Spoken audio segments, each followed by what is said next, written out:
Bueno, bienvenidos a la última mesa de debate de Arte y un Café, la última y no por eso menos importante.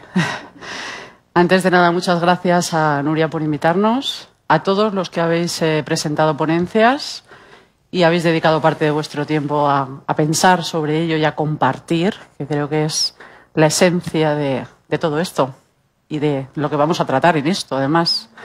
Gracias a todos los que habéis comentado también esas ponencias y a los que estáis siguiéndonos tanto por streaming como el hashtag a través de redes sociales.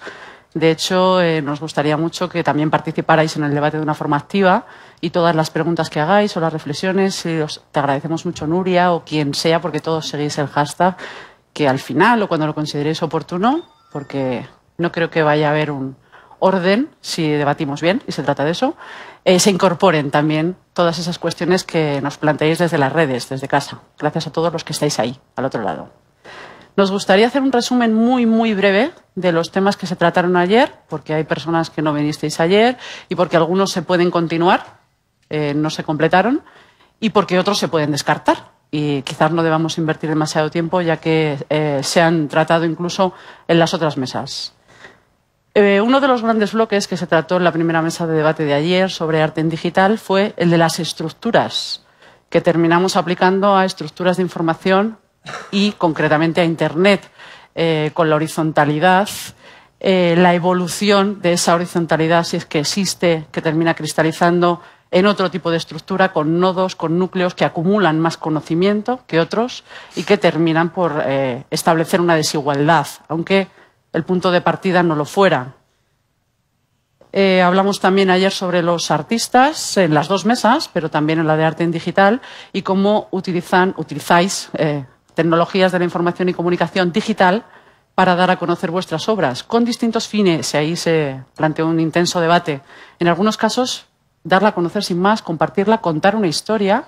Paula Susaeta decía ayer, estamos aquí inevitablemente porque compartimos historias, y en otros casos también con una finalidad comercial, aunque parezca que comercial, marketingiano, cultural, en algunos puntos rechinan. ¿O no? Sería interesante que lo debatiéramos. Enlazando con ese tema, ayer también se trató, y hoy en parte, el mercado del arte. Se abundó en si había o no un modelo de negocio adaptado y específico al mercado del arte, y especialmente en el caso de los artistas, los creadores, los hacedores de ese arte, cómo rentabilizarlo. Si a través de micropagos, a través de crowdfunding, cómo hacerlo, si había un mercado específico para ello. Nosotros creemos que hay muchos más temas que no hemos tratado y hemos intentado ordenar en un esquema más amplio, viendo cuáles son todos los actores implicados y en qué se materializa lo digital, tanto en tecnologías de la información y comunicación como en el propio proceso de creación de esas obras, que ha sido tratado en otras mesas y que es en lo que quizás vayamos a abundar menos. Entonces, Rodrigo Burgos os va un poquito a repasar ese esquema para ver qué falta, qué hemos tratado y también quizás cuál es nuestra visión, aunque no somos los importantes aquí y queremos tener que hablar muy poco, simplemente provocaros para buscar, decíamos en el intermedio, un poquito de rock and roll, ¿no? Además, visto desde otro punto de vista, ¿no? De la parte de los gestores culturales. Hasta ahora, fundamentalmente, se ha estado hablando de artistas, cómo afrontáis la parte de la creación, y ahora nosotros vamos a hablar, o intentamos hablar, o debatir sobre cómo lo ponemos en juego, en digital, a través de las diferentes herramientas digitales, ¿no? Los gestores culturales tenemos dos funciones específicas, cada vez más definidas, hay muchas más, que son conseguir y facilitar. Somos conseguidores cada vez más de recursos económicos y facilitadores de que esos recursos luego se pongan en juego, ¿no? En este sentido, nos gusta hacer esquemas y hacer planteamientos que, aunque puedan ser un poco simplistas, luego son muy efectivos para poner en juego y dar visibilidad al trabajo de los propios creadores, ¿no? Y hemos preparado precisamente, como decía Alex, un pequeño esquema en torno al arte digital, ¿no? ¿Quién pone en juego el arte digital, ¿no? ¿Quién pone el arte en digital? Por supuesto, las obras con los artistas, muchos de ellos participantes ayer en mesas, y por otro lado también agentes y diferentes instituciones, ¿no? Museos, universidades, bloggers, que son artistas o no, gestores, y también grandes monstruos de la comunicación o de Internet, como esta mañana hablábamos de Google y proyectos similares, ¿no? Y bueno, todas estas partes, en definitiva, generan contenidos, que es un poco la primera piedra de toque por la que podíamos empezar a hablar, ¿no? Los artistas generan contenidos, pero los comunicadores y también las instituciones generan contenidos, hablando del arte, ¿no? De las piezas de los artistas. Queríamos preguntaros si lo estamos haciendo bien, cómo veis el papel de las instituciones en estos contenidos, en este marketing de contenidos que se está generando.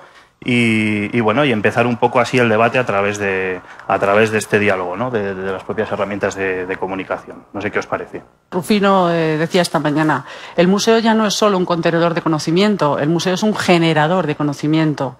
Y en el taller de 3D de primera hora se habló del concepto del hacedor, ¿no? Es un concepto precioso, aparte de un texto precioso también de Borges. El hacedor como no solo el que crea, sino el que comparte. Y me voy a la comunicación, porque nos gusta y porque nos toca también de cerca, el que hace copartícipe al otro para que el otro haga algo con eso que le está transmitiendo, que era lo que se decía en este taller 3D, cómo se hace, se comparte y se intenta que se haga algo más con eso, ¿no? ¿Las instituciones están creando contenidos? La segunda parte es, además los están compartiendo, cumplen ese papel de hacedores, transmiten e intentan que el otro haga algo más con eso. Algunos trabajáis en instituciones. Y algunos sabemos sois quiénes artistas sois. también y trabajáis en instituciones. Y sabemos qué instituciones. Sabemos dónde están.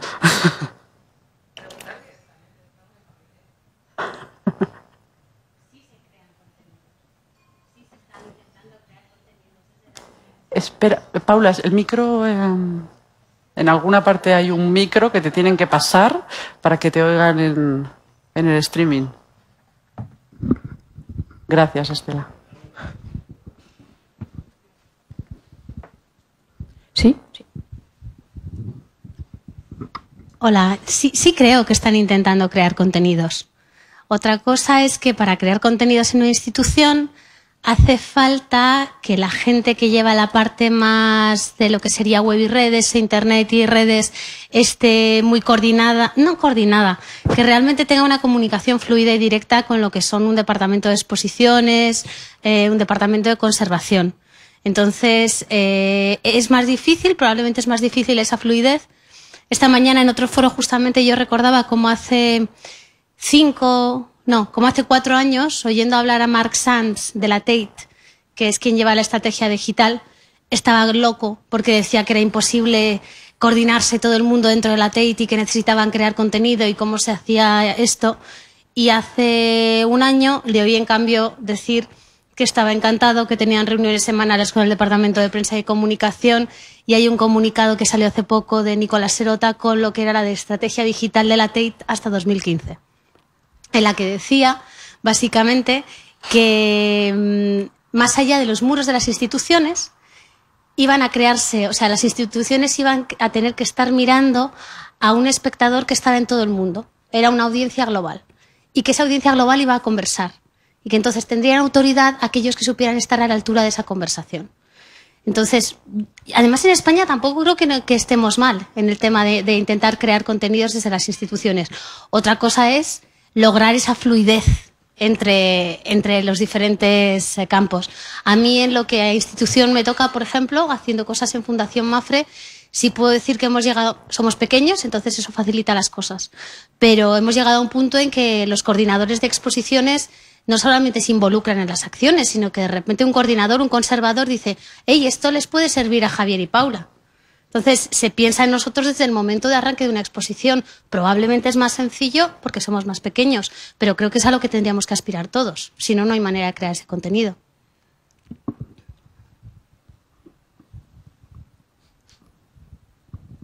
¿Más opiniones?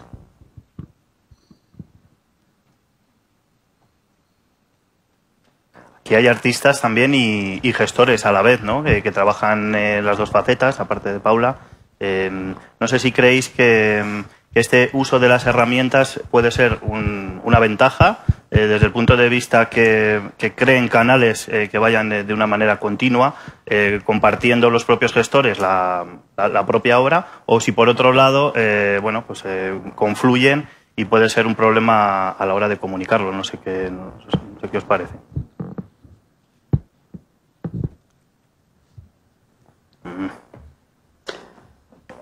Vale, vamos al rock and roll. Vosotros lo habéis querido. Espera que ya me monto yo directamente. Entonces lo guardamos para luego. Sí, ya que no habla nadie, pues hablo yo. ¿Será que no me han oído hablar bastante? Pero bueno, pues yo hablo un poco más. Ahora que comentabais lo de la producción de contenidos, la creación y difusión de contenidos a través del museo, a mí hay una cosa que me interesa bastante, que se sale un poco de la producción digital, de la producción artística digital, pero que seguimos en el ámbito digital, ¿no? Que es la creación de contenidos a través de las redes sociales. La creación de contenidos museísticos a través de las redes sociales. ¿Pero se crean a través de las redes? Sí, sí se crean.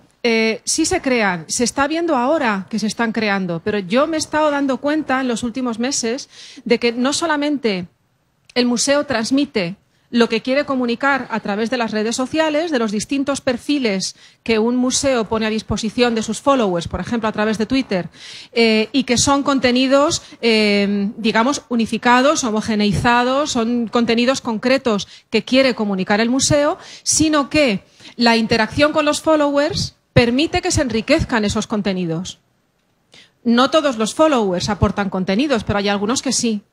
¿Por qué? Porque hay contenidos, hay followers de un museo que son también gestores y son también creadores de contenidos. Son investigadores, son scholars, son, artistas incluso. Y toda esta gente que está participando de ese diálogo de creación de contenido procedente del museo está a su vez aportando cosas nuevas. Entonces, esa interacción a través de las redes es riquísima y es muy interesante. Y es algo que estamos viendo ahora. O sea, muy recientemente.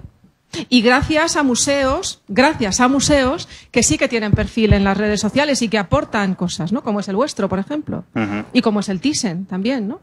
Sí, luego el propio hecho de que se creen herramientas o perfiles o proyectos específicos a través de redes, ¿no? Ahora que comentabas el caso de Thyssen con Thyssen 140, otra manera de comunicar, de generar también un debate, bueno, entre el conservador, o en este caso el director artístico, y los propios seguidores, ¿no? Que en otros canales quizás sería más complicado y aquí se presta muy bien. Claro. Ese fue un caso concreto, porque fue un desarrollo concreto y además, digamos, limitado en el tiempo, porque también lo tenían previsto que fuera así, ¿no? Que no se sabe, yo, por lo menos por lo que he comentado con Guillermo Solana, no se sabe si se va a repetir en el futuro o se va a utilizar la misma herramienta o herramientas similares para hacer cosas parecidas, pero lo bueno es que en las exposiciones, y es algo que yo llevo viendo desde hace ya bastantes años. Lo que pasa es que ahora empezamos a poner negro sobre blanco los resultados que estamos viendo. En exposiciones, yo recuerdo en el IBAM una exposición, no recuerdo de quién era, pero sí recuerdo que mientras estaban montando el catálogo de la exposición, que se inauguraría un mes después, pues la persona que tenía el catálogo delante, pues de vez en cuando iba colgando en Twitter cosas que a lo mejor no iban a estar en el catálogo. Anécdotas de la vida del artista. Pues yo recuerdo, alguien me comentó de la colección no sé qué, que este artista estuvo preso en la cárcel de no sé cuál por tal hecho. Y todo esto enriquecía muchísimo el contexto de la exposición, con lo cual estaba creando otros contenidos y eso es lo rico, eso es lo interesante. Yo creo que ha pasado durante muchos años que la mayor parte de museos estaban ocupados fundamentalmente en digitalizar y pasar a generar un archivo de todos los conocimientos, toda la información que atesoraban. Y entonces tampoco se planteaban en ese momento de ir un paso más allá, comunicarla o generar nueva información. No sé cómo lo veis vosotros. De todas maneras, ahora todavía sigue costando, ¿no? El generar unos contenidos específicos para este nuevo medio o esta forma de comunicar. Es que realmente es una nueva, o sea, es una responsabilidad más, un canal más en el que hay que generar una programación. Es como el que tiene un auditorio. Un auditorio está muy bien, pero el auditorio, pues, hay que generar una programación para que tenga un uso concreto. Pues lo mismo ocurre con los medios de las redes sociales.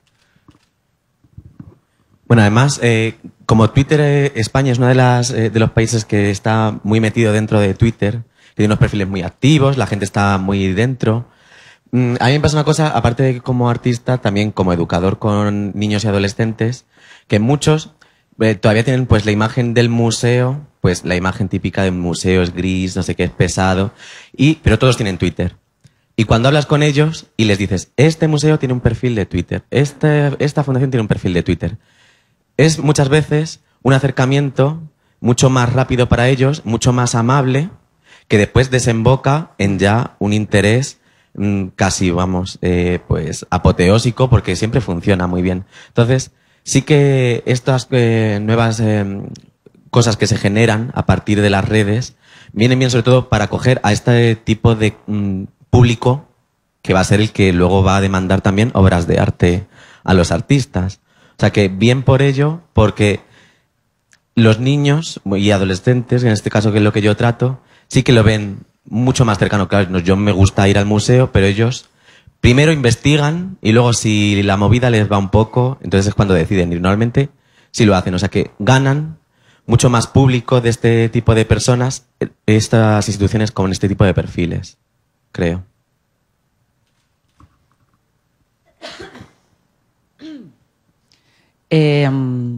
Desde mi experiencia, en realidad mi experiencia en redes sociales ha sido ya fuera del museo, aunque he trabajado en algunos museos, pero sí que te das cuenta y analizas, y bueno, en la situación en la que me encuentro ahora me da mucho por analizarlo todo.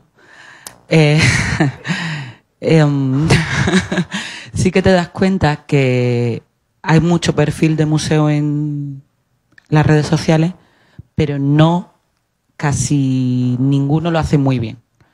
Hay algunos que lo hacen correcto, hay algunos que no lo hacen, están y punto. Y hay unos pocos que lo hacen muy bien, muy bien. Y es curioso porque dice, si tienes a alguien detrás del ordenador, alguien que se está invirtiendo un tiempo en escribir un tuit, ¿por qué no cambia la actitud? ¿Por qué no hace una estrategia que sea cercana? Porque no solamente se trata de transmitir lo que es el museo a la red, sino se trata de crear un discurso para la red, o sea, solo para eso. No es solo que vayas a ganar visitantes físicos, es que vas a ganar seguidores virtuales que en realidad tienen mucho peso también, que te pueden crear una crisis de reputación y te pueden aportar muchísimo. Y es un formato ideal para escuchar, para responder, para dialogar. Quizá incluso a veces más que en lo físico. Porque en lo físico tiene otro tipo de desventajas, ¿no? Que necesita un personal, que atienda a todo el mundo, cada uno con sus características. Quizá es más complicado.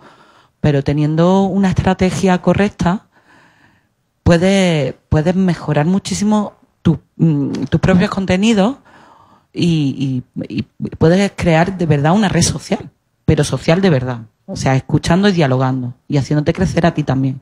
Es que yo creo que el problema está en estos museos que todavía no utilizan bien las redes. Creo que el problema sigue estando en esa en utilizar la red como un tablón de anuncios. Hoy voy a hacer un evento tal, mañana la entrada será gratuita, pasado hay un concierto. No, la red vale también para eso, pero no es eso solo. Es muchas más cosas y muchas más ricas. Y hay experiencias estupendas que en muchos museos españoles hemos visto y que han dado un resultado genial en todos los aspectos. Para el que ha participado, para el museo en sí, para la institución, no solo el museo, sino la institución. Y bueno, tendríamos que aprender de ello. Y me sorprende que hay muchísimos seminarios, muchísimos congresos y todo el mundo va. Sí, sí, es verdad, qué bien, todos los museos, sí, tenemos que abrirnos un Twitter, sí. Y al día siguiente va y ves que siguen haciendo exactamente lo mismo. Entonces, chicos, contratadme. ¿Cómo tiene que ser esa estrategia?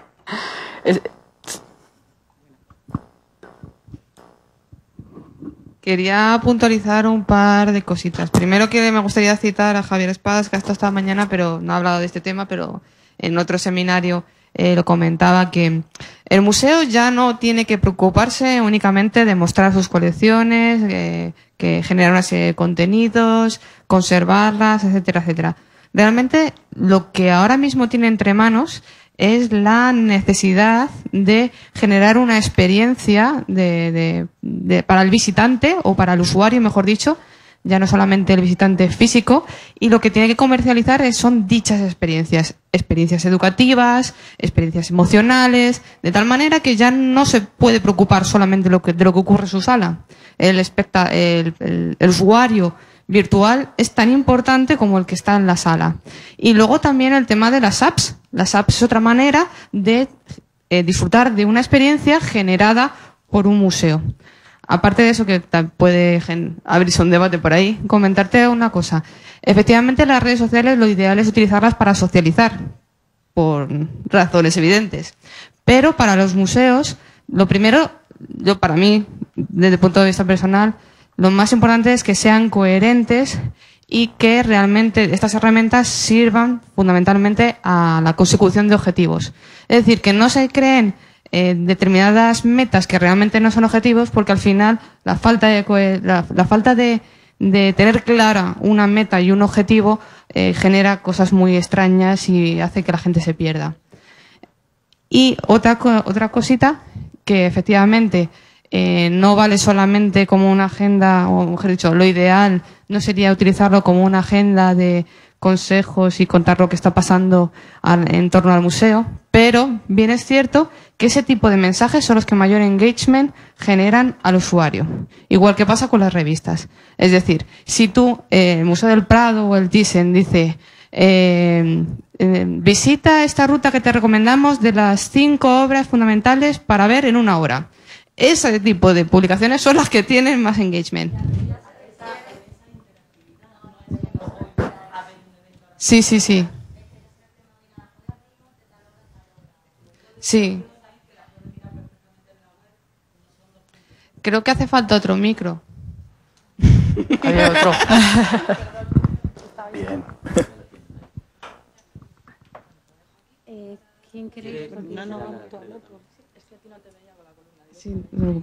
Perdona, solo una cosa, o sea, sí es cierto que el hoy de tal hora a tal hora sería un tuit o una información sin valor, pero no os podéis imaginar la cantidad de veces que, aunque esté en la web, se pregunta directamente y no se responde, o sea, y si no respondes en un cuarto de hora, hay de ti. Hay de ti. O, por ejemplo, cosas que pueden resultar evidentes, como que la entrada es gratuita.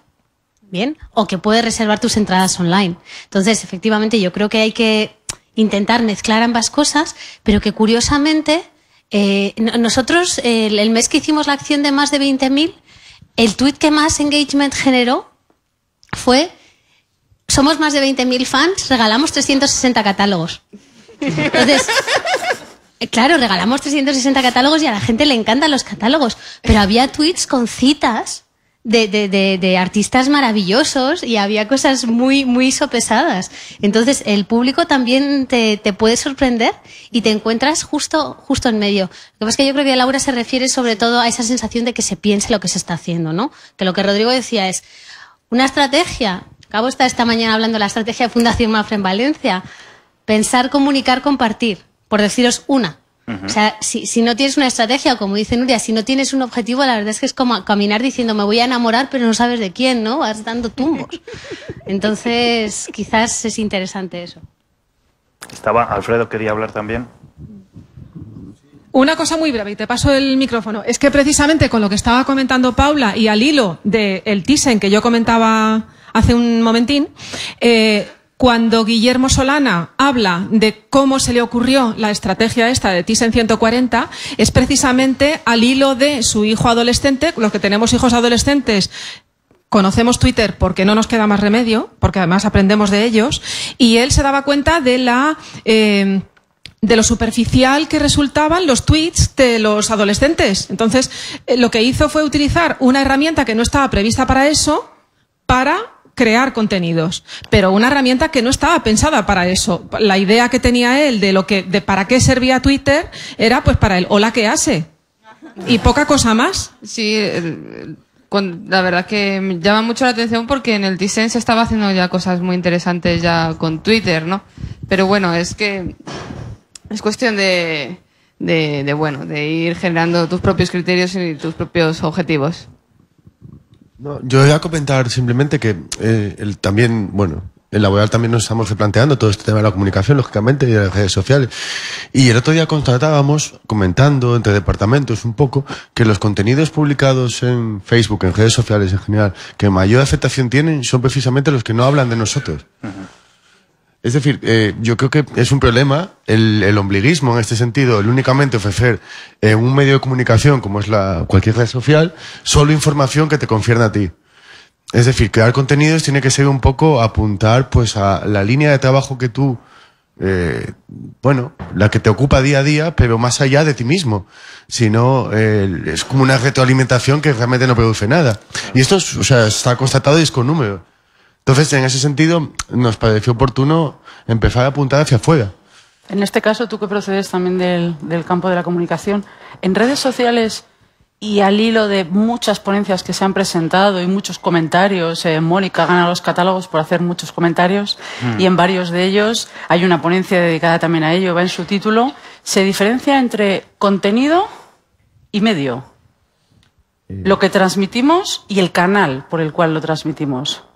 En redes sociales es tan fácil diferenciar. Aquí a veces el medio no es el mensaje, realmente lo es. Esas interacciones con el público en las que el público siente que es respondido, siente que es escuchado y donde quizás no haya un contenido informativo que tú estás transmitiendo, sino en la propia manera de comunicar te muestras. Es que es curioso este tema del medio es el mensaje. Yo hace poco reflexionaba sobre esta frase, que es que tiene muchos más significados de los que parece tener en sí misma, ¿no? Medio es el mensaje, da la sensación de que cualquier mensaje viene determinado únicamente por el medio que estás utilizando, ¿no? Pero luego, por otra parte, hay otro cierto discurso sobre la autonomía del medio, ¿no? Que también es muy interesante. En concreto en las redes sociales, el problema es este, ¿no? Muchas veces, por lo menos a nosotros se nos plantea de esa forma, ¿no? ¿Qué tipo, tienen que ser consumibles rápidamente los contenidos que ofrecemos por las redes sociales? ¿O puede apuntar a cierta, no sé, forma de contar las cosas más sofisticada? Es decir, realmente queremos que la imagen, lo que decías antes un poco de las experiencias y volviendo a eso, yo no creo que la labor del Centro de Arte y del museo tenga nada que ver con las experiencias, por lo menos a nosotros no nos importa eso. Con esto estoy hablando de redes sociales también. Nosotros apostamos por crear una comunidad de conocimiento y de saber, no de experiencias. Las experiencias yo creo que tienen que ver más con comprar y vender cosas, hoy en día al menos, ¿no? Entonces, en ese sentido, las redes sociales, la duda que tenemos es si realmente direccionarlas hacia un tipo de contenido que puede considerarse más elevado y de mayor reflexión, o si por contra tiene que ser como más accesible también. Eso es un poco donde estamos. Pero si precisamente acabas de comenzar diciendo que quizás las instituciones no tienen que hablar tanto de sí mismas, haya que participar mucho más en los contenidos de los demás. Exactamente. Haya que conversar. Ahí lo dejo. Los museos conversan con otros museos y no solo hablan de sus contenidos, sino que preguntan y se interesan por los contenidos de otros. Conversan con sus seguidores, interaccionan con ellos, a veces sin intención de transmitir algo directo, sino que conversan sin más. Bueno, yo no creo que solamente en los museos, sino que además yo que como artista gestiono mi propia página fan y también un Twitter, cuando creo un contenido compartido con otro artista, pues hace poco Sara Landeta, para la revista Fuego en la Nevera, hizo un listado de varios artistas que tenía que ver su obra, aparecía fuego. Pues ella seleccionó una de mis piezas de Mis osos ardiendo para este listado. Pues estos feedback de repente generan mucho más afluencia a tu página y se nota y sube. O sea que, claro, nunca tiene que ser solitario. Obviamente sirve para promocionar ciertas cosas tuyas, pero genera ese discurso con los demás que es importante, que en tu vida privada lo tienes porque tus amigos son artistas, con los que tratas son artistas, pues también haces público un cierto nivel de ese discurso tuyo privado y entonces sí que crea mucho más. Yo creo que además es algo que se debe hacer casi todo el rato. La mayoría siempre intento meter a lo mejor algunos tweets pues con el perfil de Nuria, veo arte, o sea que me gusta además mezclar ciertas cosas porque la gente es curiosa y siempre va picando un poco de todo. Sobre todo porque, bueno, yo creo que es un foro que permite establecer relaciones que quizá el espacio físico no lo permite o no de manera tan fácil porque tiene una serie de condicionantes. O sea, sería muy chulo montar una exposición temporal online, pero online, pero en Twitter, no me refiero en una página web, en un sitio web. Eso estaría chulo y sobre todo establecer discursos entre museos no preparados, ¿no? El sacar un tema y ¿por qué no lo vamos a debatir, no? O yo qué sé, ¿cuántos museos en España tienen Velázquez o Goyas? ¿Por qué no hacemos un evento online para hablar sobre Goya en Twitter? Eso estaría muy chulo.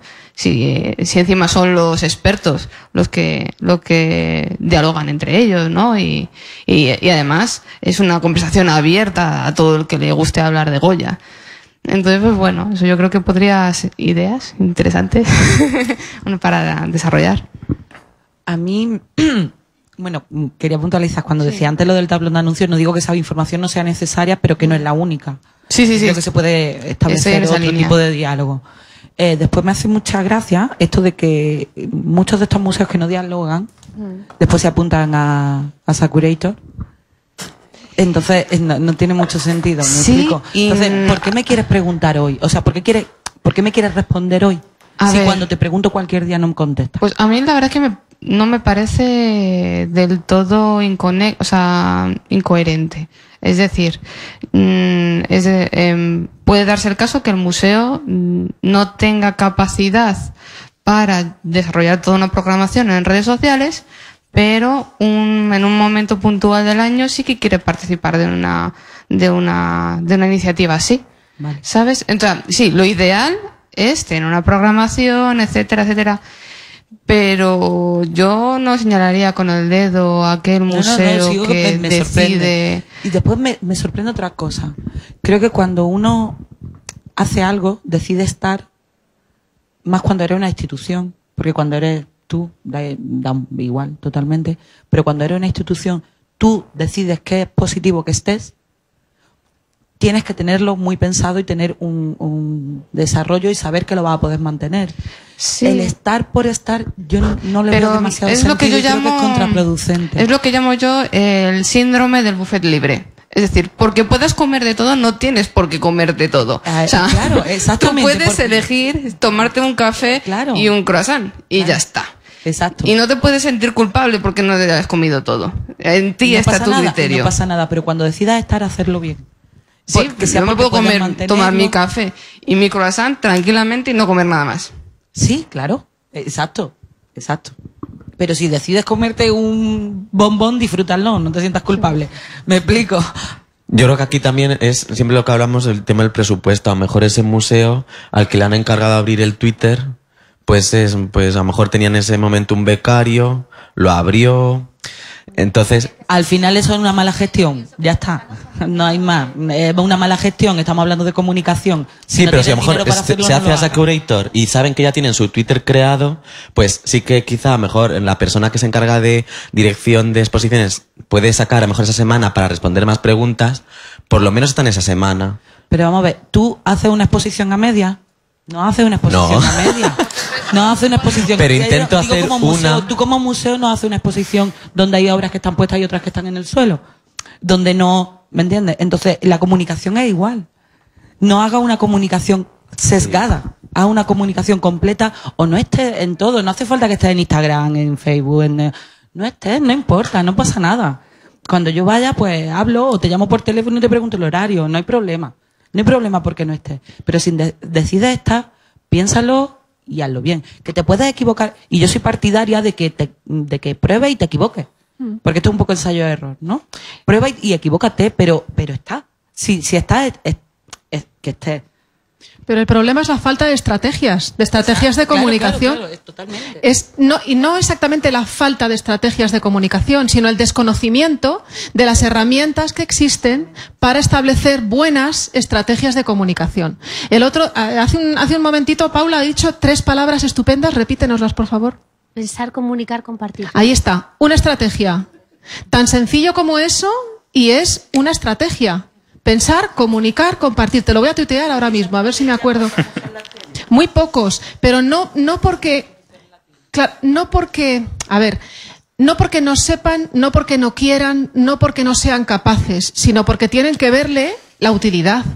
A mí ayer me pasó una cosa, os voy a comentar una batallita muy corta, pero me pasó una cosa en una feria, no voy a decir cuál, y hablando con un curator, con un comisario, no voy a decir quién. No, porque claro, porque luego luego me lo tuiteáis. Me encuentro una obra que me estaba gustando, una instalación muy interesante, y estaba haciéndole una foto y tuiteándolo. No voy a decir cuál, porque está en Twitter.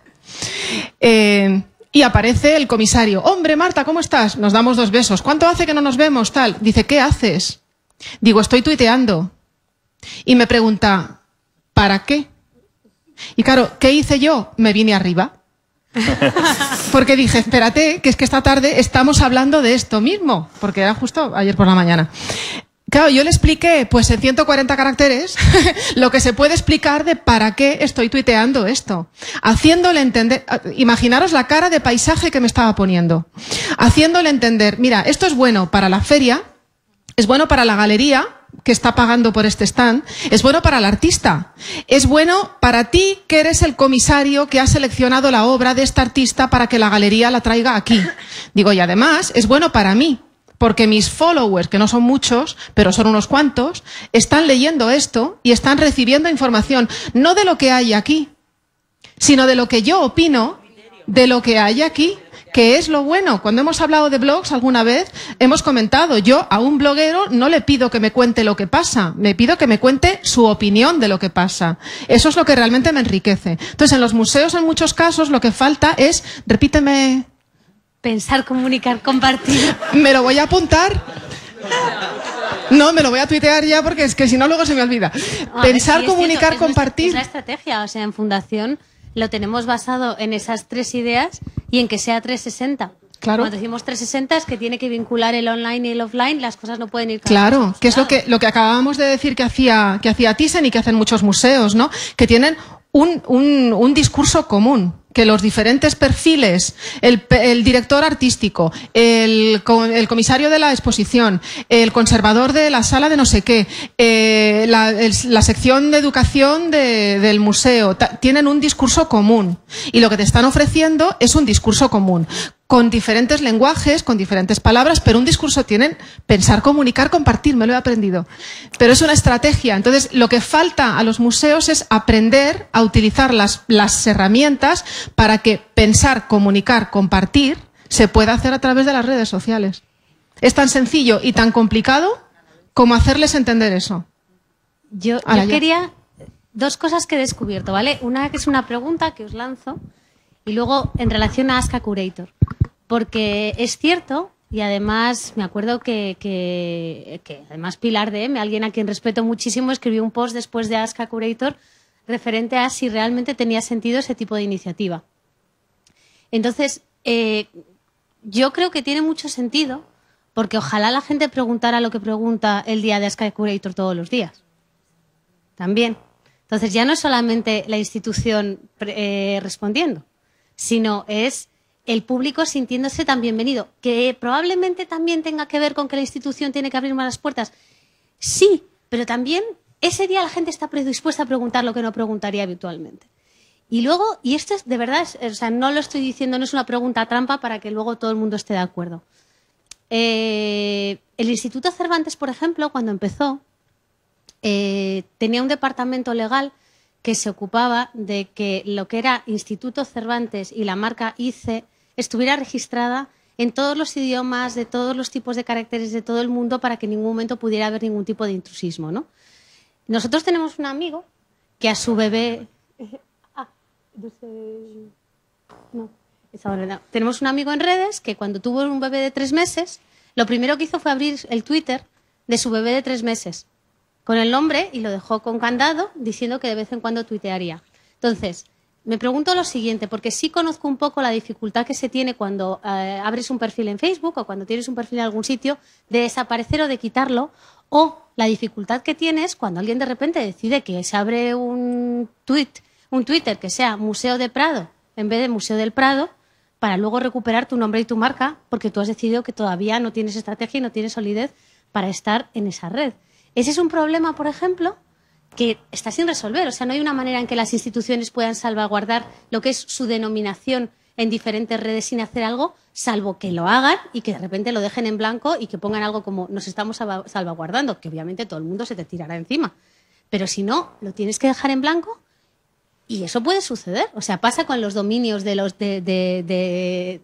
webs y esperas a que alguien lo deje libre porque estás buscando una idea y alguien lo ha hecho. Claro, se negocia y hay tráfico económico también.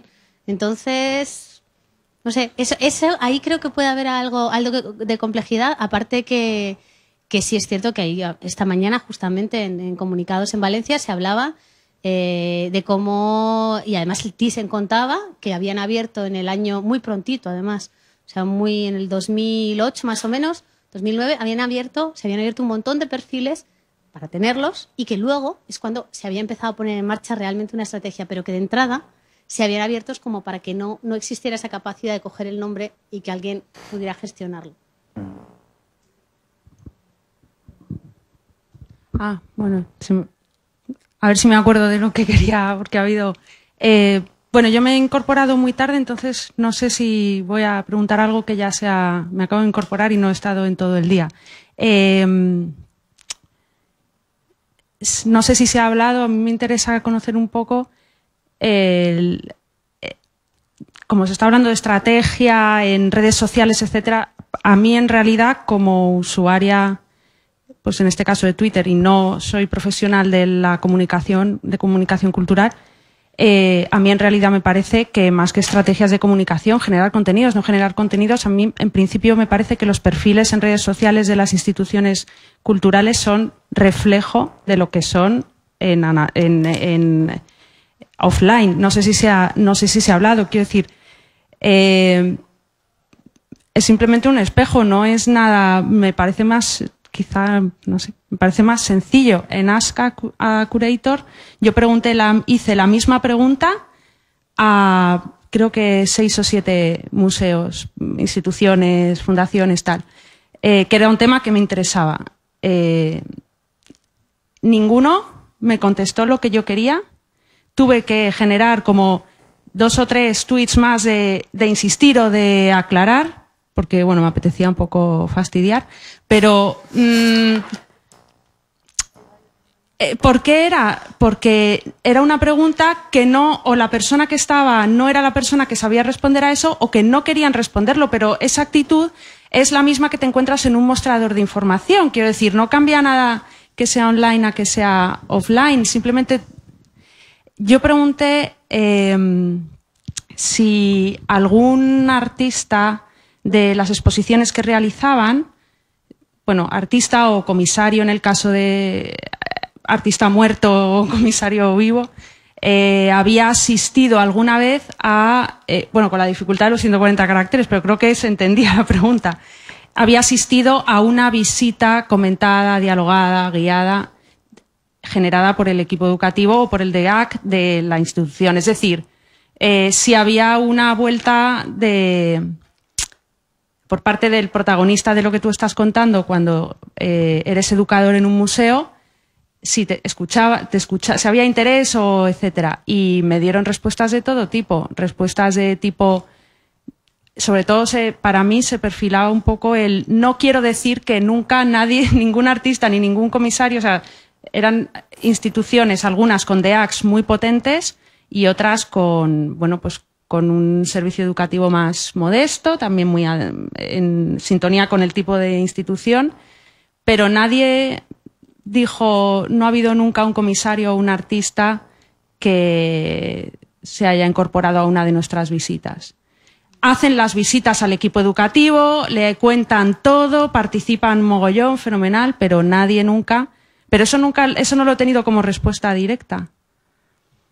Eso me da igual que me lo hayan contestado por Twitter que en persona. Esa es la actitud de la institución ante determinadas cosas o cuando hay problemas, porque a veces hay problemas de reservas para una actividad o de entradas o de no puedes entrar o la cola o ese tipo de problemas.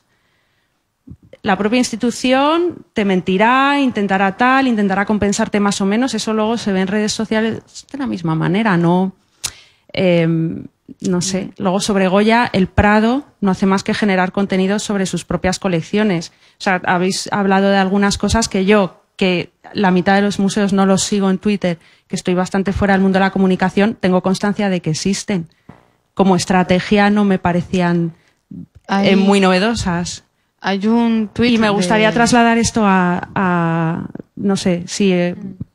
Hay un tuit de Museo Enfurecido que dice que los museos solamente responden a las cuchipandis. Es decir, yo entiendo por cuchipandi amigos influyentes a los que merecen la pena responder porque son influyentes.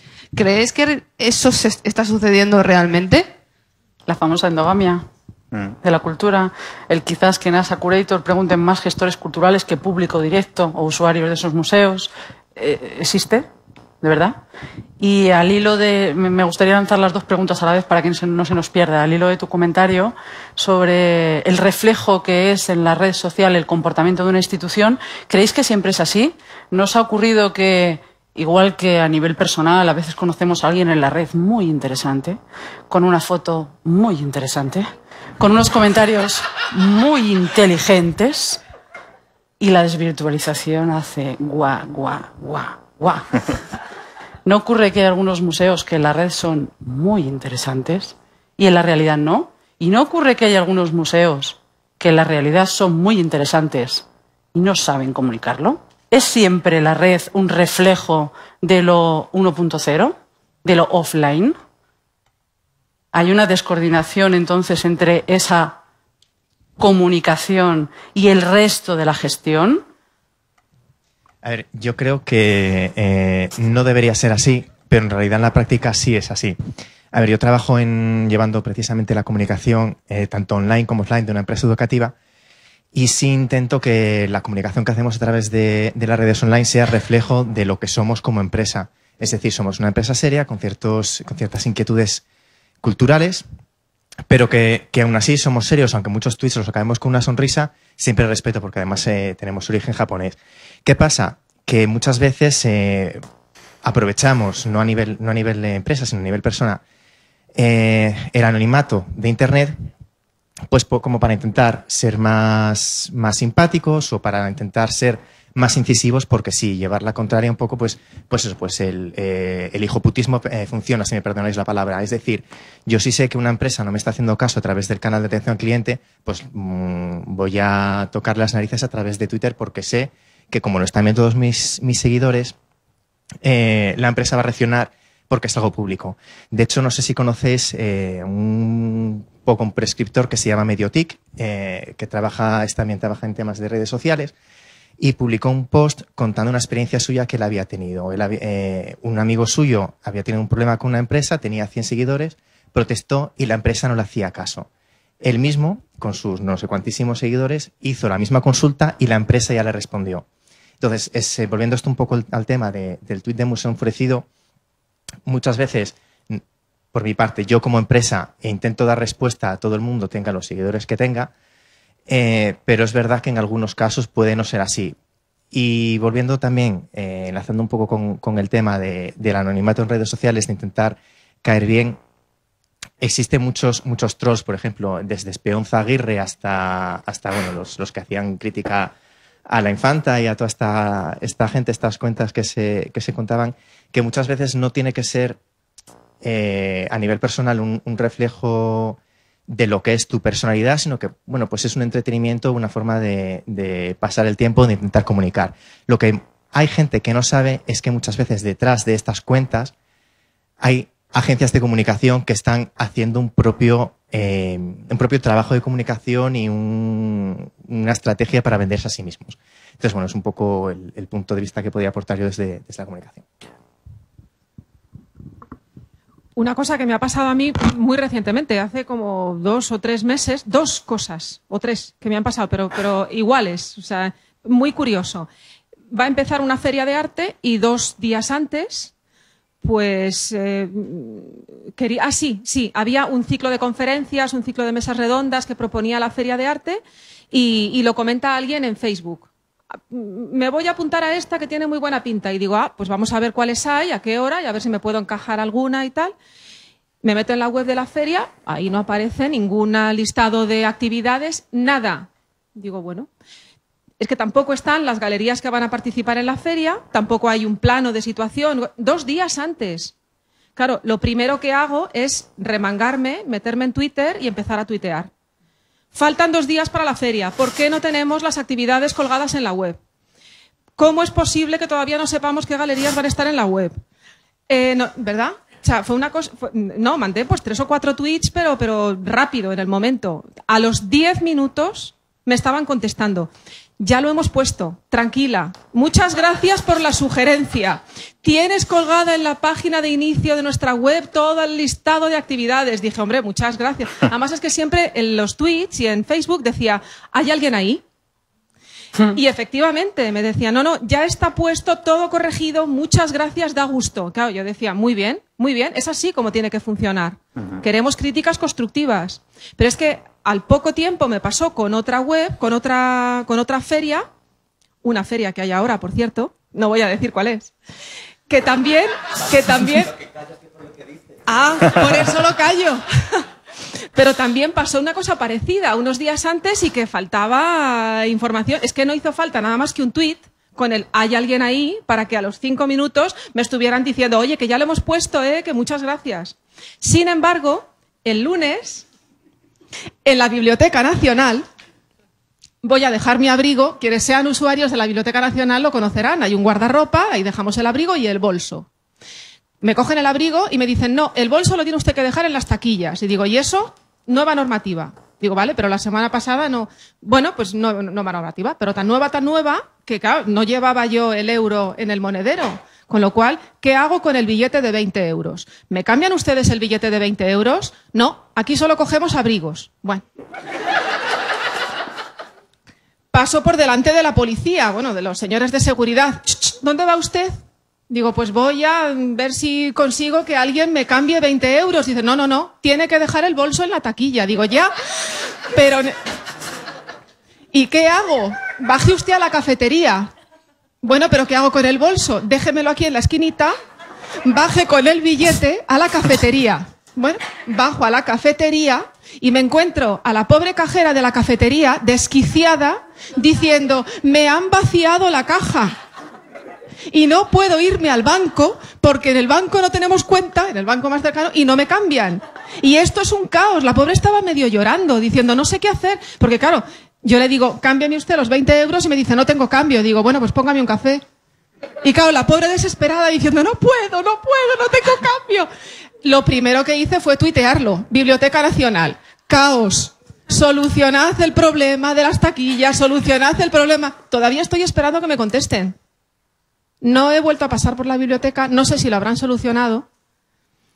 De modo que me hace pensar que en muchos casos hay empresas detrás de los perfiles, empresas, instituciones, colectivos, personas que sí que tienen interés en lo que se está recibiendo a través de las redes sociales y que sí que tienen interés en que lo que se transmite a través de las redes sociales tenga utilidad no solamente para los 4 gatos que estamos ahí siguiéndonos mutuamente en Twitter, sino que tenga utilidad para la sociedad para la que estamos trabajando, sea una feria de arte o sea quien sea. Y hay otras empresas que a lo mejor pues no, son un poco más rijosas o un poco más lentas o no sé. A lo mejor lo han solucionado ya, Habrá que volver a la Biblioteca Nacional. Con 1 euro en la cartera, por si acaso. Quizás estos son buenos ejemplos de que la comunicación interna muchas veces es un reflejo de la comunicación offline, ¿no? Online, perdón. Y sobre todo que tiene que haber un convencimiento desde la parte de arriba para que todo esto funcione y fluya hacia afuera. O sea, que lo que estás contando quizás es un ejemplo de algo que no funciona dentro, que es muy difícil contarlo ahí. Y por eso, y toda esta horizontalidad en las redes ayuda, yo creo, a que esto ayude, a que esto se lleve a cabo. Y también, y no sé qué os parece, hay un pavor absoluto por parte de las instituciones culturales al conflicto en las redes sociales. Por eso todas las cosas que se hablan parece ser que es wendolín esto, ¿no? Solo se hablan de cosas bonitas, solo positivas, Y no sé qué os parece el miedo que parece que existe a entrar en debate, ¿no? A entrar en debate, a tener un conflicto institucional. Quizás por ese miedo que hay arriba de que la cosa pase, quizás porque algunas instituciones están porque tienen que estar, pero que no necesitan estar en redes sociales. Es un poco... Yo te lo tendría también, claro. Una experiencia, no lo digo porque estemos aquí en Telefónica, una experiencia que tuve hace una semana. Lo que no sabéis de Madrid, hay una línea de metro que se llama Vodafone. ¿Perdón? No, es la línea entera. Es la línea entera, es la línea Vodafone. Es que ese es el asunto. No tiene cobertura 3G. Es decir, yo, por ejemplo, a mí me gusta oír la música en radio e internet, voy oyendo siempre que puedo. Por supuesto, es intermitente en el metro, en una parada empiezas a oír música, en otra dejas de oírla, y en prácticamente toda la línea Vodafone, hasta llegar a la estación Vodafone, donde sí había 3G, porque la estación Vodafone antes era Sol, y es grande, y considerarán que ahí el 3G es interesante, o ya lo había antes, da igual. El resto de la línea 2, la línea Vodafone, no tenía cobertura 3G, lo cual me parece significativo. Puse un tuit a Vodafone comentándoles que qué curioso, que en la línea Vodafone no había 3G. Y entonces me contestaron por DM que les dejase mi número de teléfono y que les comentase exactamente qué estaciones no había 3G. Por supuesto, contesté amablemente que no le iba a mandar mi número de teléfono y que era problema suyo averiguar dónde no había 3G en la línea Vodafone. Que no era mi trabajo dedicarme a hacerlo en absoluto. Esto lo digo porque además, como estamos en el espacio Telefónica, pues aprovechando damos las gracias por Nuria. Pero vamos, intento normalmente, tanto en instituciones como en empresas privadas, incluso no solamente en plan negativo, sino utilizar las redes como un medio de comunicación. Tuvimos otro ejemplo que fue con la tarifa RITE del gas, donde de repente te aparecen unos señores y te cobran 100 euros por hacer así con un tubo, porque te traen un montón de papeles de la Comunidad de Madrid, tal. Lo investigué un poco y es un semitimo.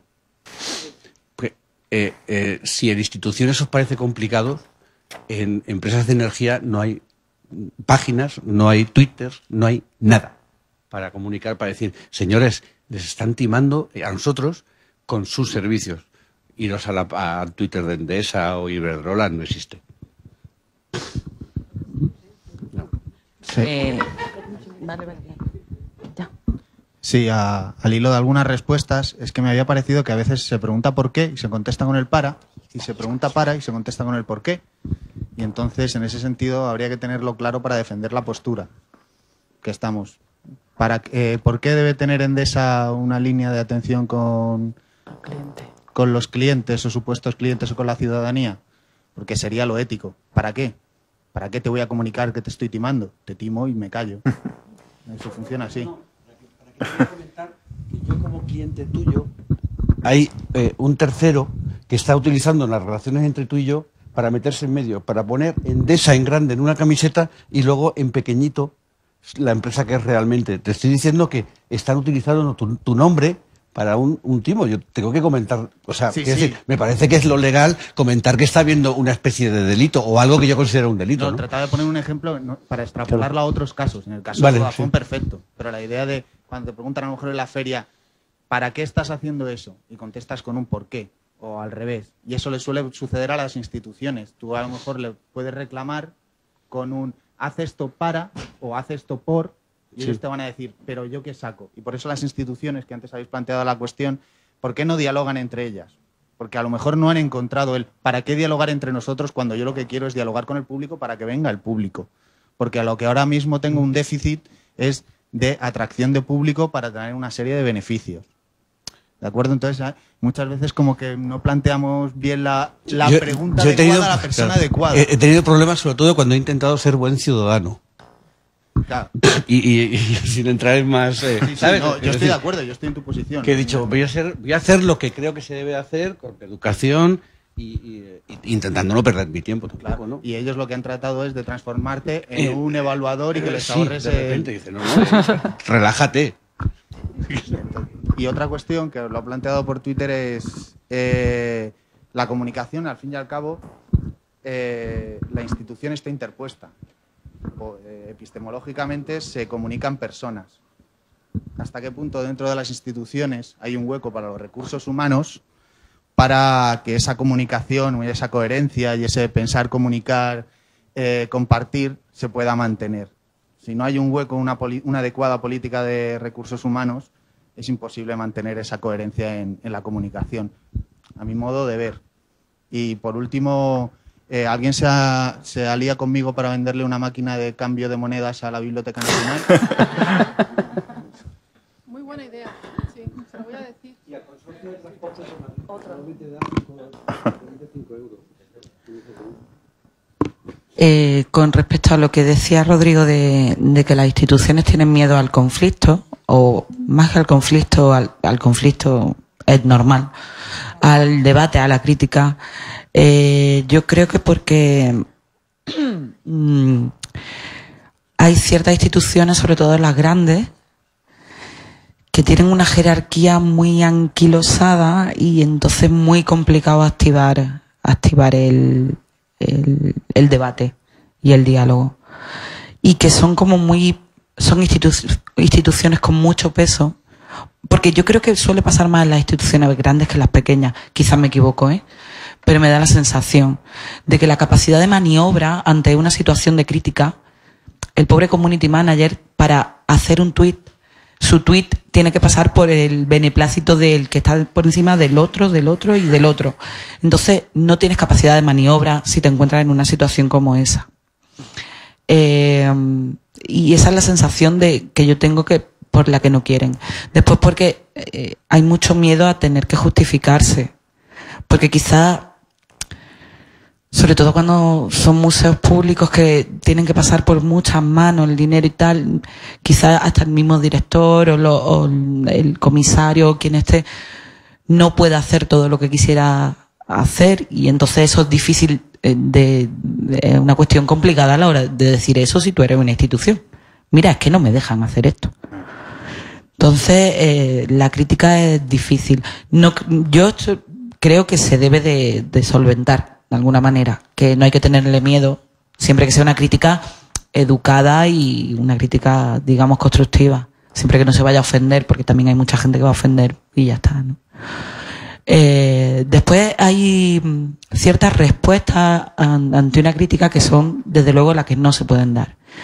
No sé con quién hablaba, que le ponía un ejemplo de una empresa que hace mudanza, y hace una semana una chica dijo, bueno, pues que yo he pagado a esta empresa para que me haga mi mudanza de Madrid a Barcelona, y ahora me dicen que no me dicen el día que llega, que hay 15 días de... Es que no recuerdo cómo se llamaba la empresa. Vaya que me denuncien, tampoco lo voy a decir. Amenazan con ello, Cuidado. Vaya que me denuncian. Entonces la chica dijo, bueno, ¿cómo puede pasar esto? Que yo he pagado por mi mudanza y no me aseguran el día que llega. Esto es una vergüenza. Bueno, pues él o la community manager contestó, borre ahora mismo este tweet porque daña la imagen de la empresa o será denunciado. Bueno, claro, ya todo el mundo se metió, pues imaginarse. Vamos, el departamento legal estaba como loco poniendo denuncia.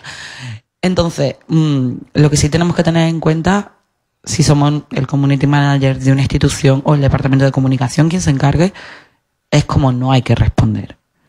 Hay ciertas formas a las que no hay que responder. No hay que ser, no sé cómo decirlo, solo me viene en mi acento mal tomado. No hay que ser demasiado mal tomado. Hay que intentar tener un poco de calma a la hora de responder, respirar, intentar ser educado, aunque te estén haciendo una crítica. Directamente a las críticas que no faltan el respeto, no responder, porque de eso no te lleva a ninguna parte. Pero desde luego no tener una actitud defensiva, eso sí que no. Hay una cosa cuando escribes en Twitter, me parece, a este respecto, que tienes que ser muy claro y con tu crítica o con lo que destacas también. Porque si no, nunca se sabe exactamente con qué tono lo estás diciendo. Lo bonito parece súper bonito y lo que es una crítica parece que te estás cagando en su puta madre. Uy, que estamos en streaming. Y que luego pone un pitido, Nuria, entre medias. Bueno, pues justamente eso. Entonces hay que quejarse y hay que decir lo que nos gusta y lo que no, porque también para eso están en Twitter. Puedes decirlo. Pasa que, claro, hay que ser bastante específico y bastante coherente. Y claro, luego tienes que responder también, ese community tiene que saber responder. Pero claro, si no sabes exactamente de qué te estás quejando, muchas veces entran ahí un poco esas cosas malentendidos, creo, básicamente. Twitter es muy intenso. O sea, vamos a partir de que en los 140 todo lo que dices es que en general en 140 es mucho más intenso lo bueno y lo malo.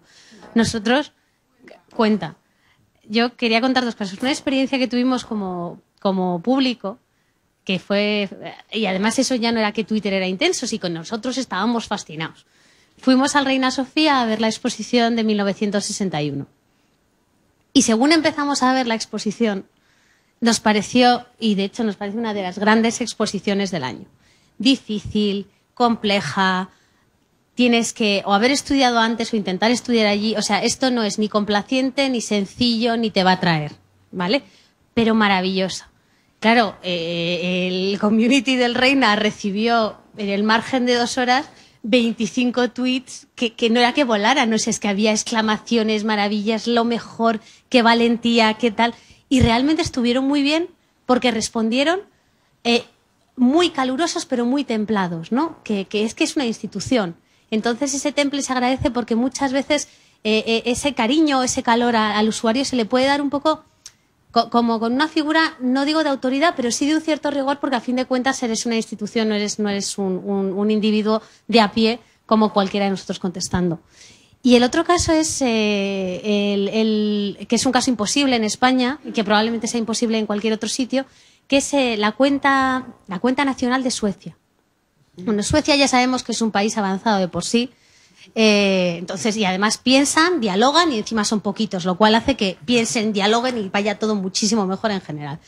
Entonces decidieron que la cuenta de Suecia, como era de los suecos, lo que tenía que ocurrir es que la llevaran los ciudadanos. Y obviamente eso, o sea, los gobiernos, autoridades aceptaron eso con una agencia, ¿vale? Con una, además, recuerdo, era una agencia privada, que no me acuerdo del nombre, pero os lo podría buscar después, colaborando con una agencia gubernamental. Entonces, pues desde arriba se dice, llevamos adelante con esta estrategia, perfecto. Y entonces, cada vez que se encontraban con un obstáculo, lo cual eran enormes, ahora os cuento un poco, en vez de dar la vuelta y salir corriendo, lo que iban haciendo era crear pequeñas modificaciones en su comunicación en Twitter para salvaguardar esa reputación, pero permitir que todo el mundo hablara, ¿no? Entonces, de entrada lo que hicieron fue buscar a algunos de los que ellos consideraban que eran prescriptores de opinión, gente que dentro del entorno sueco fuera gente que pudiera decir con autoridad, oye, bienvenidos a Suecia, esta es la cuenta y aquí os vamos a contar. Muy bien.